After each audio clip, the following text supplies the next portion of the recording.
കോവയ്ക്ക് നമുക്ക് വേറൊരു രീതിയിൽ ഉണ്ടാക്കിയാലോ? ഇതിന്റെ റിസൾട്ട് കണ്ടാൽ നിങ്ങൾ ശരിക്കും ഞെട്ടും. കോവയ്ക്ക് അപ്പം ഞാൻ കുറച്ച് കഷ്ണങ്ങളായിട്ട് അരിഞ്ഞു വെച്ചിട്ടുണ്ട്. അതിനുശേഷം അതിലേക്ക് ഇടാൻ വേണ്ടി മുളക് പൊടി, മഞ്ഞൾപ്പൊടി, ഉപ്പ്, കുറച്ച് കുരുമുളക്, ജീരകം, അതുപോലെ തന്നെ തേങ്ങ ചിരകിയത് എടുത്തിട്ടുണ്ട്. തേങ്ങ ഞാൻ എടുത്തത് കുറച്ചാട്ടോ, തേങ്ങ ഇല്ലായിരുന്നതുകൊണ്ട് കുറച്ച് എടുത്തോളൂ. നിങ്ങളുടെ തേങ്ങ ഉണ്ടെങ്കിൽ കുറച്ച് കൂടുതൽ എടുത്തോ, കുഴപ്പമില്ല. ഇനി ഇതെല്ലാം കൂടി ജസ്റ്റ് നമ്മൾ മിക്സിയുടെ ജാറിലേക്ക് ഇട്ടിട്ട് ഒന്ന് കറക്കി എടുക്കുക. ഒരുപാട് അരിഞ്ഞു പോകരുത് കേട്ടോ, ഈ ഒരു പരുവത്തിൽ മാത്രം മതി. ഒന്ന് ഒതുക്കി എടുത്താൽ മതി. പിന്നെ തേങ്ങ എനിക്ക് കുറവായതുകൊണ്ട് തന്നെ എനിക്കൊരു പശപ്പശപ്പ് തോന്നി കേട്ടോ. നിങ്ങൾ കുറച്ച് തേങ്ങ അധികം ഇടുവാണെങ്കിൽ ആ ഒരു പ്രശ്നം കാണില്ല. അതിനുശേഷം നമ്മൾ ചീനച്ചട്ടിയിൽ വെളിച്ചെണ്ണ ഒഴിക്കുവാണ്. വെളിച്ചെണ്ണ ഒഴിച്ചിട്ട് കടുക് പൊടിച്ചെടുക്കുകയാണ് ചെയ്യേണ്ടത്. ഞാൻ ഇൻസ്റ്റാഗ്രാമിൽ ഇതുപോലെ വെറൈറ്റി ഡിഷൊക്കെ കാണുമ്പോഴേക്കും സേവ് ചെയ്ത് വെക്കും, വീട്ടിൽ പോയിട്ട് ഉണ്ടാക്കാൻ വേണ്ടി. അങ്ങനെ ഇത്തവണ വീട്ടിൽ പോയപ്പോൾ ഇത് ഉണ്ടാക്കി നോക്കിയതാട്ടോ. അപ്പൊ റാണി ആന്റി ഉണ്ടായിരുന്നു. ആന്റി വേറെ കറിയൊന്നും കൂട്ടാത്തതുകൊണ്ട് ആന്റിക്ക് വേണ്ടിയാണ് ഞാനിത് ഉണ്ടാക്കിയത്. എണ്ണ ചൂടായി കഴിയുമ്പോഴേക്കും അതിലേക്ക് കടുക് ഇട്ട് പൊട്ടിക്കുവാണ്. കടുക് പൊട്ടി കഴിയുമ്പോഴേക്കും നമ്മൾ നേരെ ഇടുന്നത് ഉഴുന്നുപരിപ്പാണ്. നമ്മൾ കഴുകി ക്ലീൻ ആക്കി വെച്ചേക്കുന്ന ഉഴുന്നുപരിപ്പാണ് ഇട്ട് കൊടുക്കുന്നത്. അത് വേറൊന്നിനുമല്ല, ജസ്റ്റ് ഇങ്ങനെ കടിച്ചു കഴിഞ്ഞാൽ നമുക്കൊരു ഫീൽ ഉണ്ടാവില്ല, നമ്മൾ ക്യാബേജ് തോരനൊക്കെ ഉണ്ടാക്കാൻ വിടുമല്ലോ, ആ ഒരു രീതിയിലാണ് ഇട്ട് കൊടുത്തേക്കുന്നത്.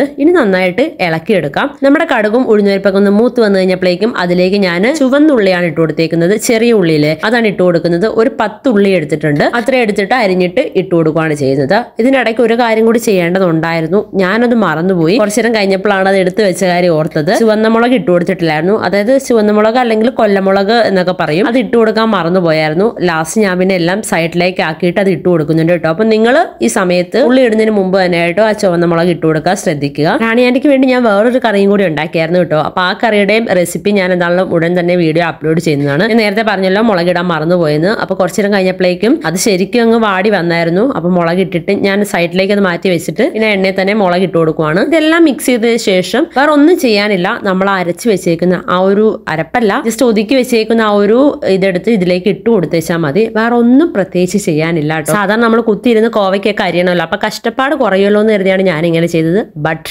നിങ്ങൾ ആരും ഇങ്ങനെ ചെയ്യാൻ നിൽക്കണ്ട കേട്ടോ. വലിയ ടേസ്റ്റ് ഇല്ലായിരുന്നു, ഒന്നിനും കൊള്ളത്തില്ലായിരുന്നു. ഞാൻ തന്നെ ലാസ്റ്റ് തിന്നേണ്ടി വന്നു. പക്ഷെ ഞാൻ നിങ്ങളോട് പറഞ്ഞല്ലോ, നിങ്ങൾ ഞെട്ടും കണ്ണ് തള്ളിപ്പോന്നൊക്കെ. കണ്ണ് തള്ളിയായിരുന്നു, എന്റെ അമ്മയുടെ ആണെന്നേ ഉള്ളൂ. കാരണം അമ്മ മര്യാദയ്ക്ക് തോരനുണ്ടാക്കാൻ വേണ്ടി അരിഞ്ഞു വെച്ച സാധനം ഞാനെടുത്ത് കുളവാക്കി. ആന്റിക്കും വലുതായിട്ട് ഇഷ്ടപ്പെടുന്നില്ല. പക്ഷെ ആന്റി തിന്ന് സഹകരിച്ചു. ഞാനായിട്ട് മൊത്തം ഓൾമോസ്റ്റ് കഴിച്ചു. ഞാൻ എന്തുണ്ടാക്കിയാലും കൊള്ളത്തില്ലെങ്കിലും ഞാൻ കഴിക്കും കേട്ടോ. അങ്ങനെ സാധനം വേസ്റ്റ് ആക്കാൻ ഞാൻ അധികം സമ്മതിക്കാറില്ല. അത്ര പോലും കൊള്ളില്ലെങ്കിൽ മാത്രമേ കളയത്തുള്ളൂ.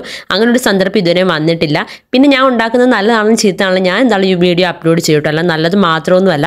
അപ്പൊ അടുത്ത വീഡിയോയിൽ കാണുന്നത് വരെ ബൈ ബൈ.